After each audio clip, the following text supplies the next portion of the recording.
আমরা আজকে শরবত বানানো দেখব। রাস্তার পাশে কিভাবে শরবত বানানো হয়। প্রথমে তিনি প্রত্যেকটা গ্লাসে বরফ ঢেলে নিলেন, তারপরে ট্যাঙের প্যাকেট থেকে ট্যাং ছিঁড়ে ছিঁড়ে সবগুলো গ্লাসে তিনি ট্যাং খুব দ্রুততার সাথে দিচ্ছেন।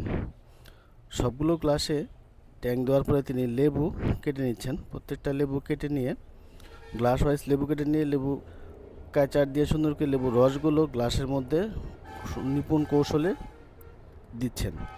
তারপরে আমরা দেখব এখন তিনি কী করতেন, স্প্রাইটের বোতল খুলছেন এবং স্প্রাইটের বোতল খুলে প্রত্যেকটা স্প্রাইট একটি করে গ্লাসে ঢেলে দিচ্ছেন। প্রত্যেকটা স্প্রাইট খুলছেন এবং একটি করে গ্লাসে তিনি ঢালছেন। প্রত্যেকটি গ্লাস আরেকটি খুললেন এবং আরেকটি গ্লাসে দিলেন।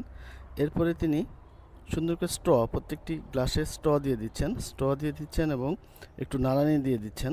নাড়ানি দেওয়ার পরে তিনি প্রত্যেকটা গ্লাসে স্ট্র দিচ্ছেন। স্ট্র দেওয়ার পরে তিনি কাস্টমারকে সার্ভ করছেন।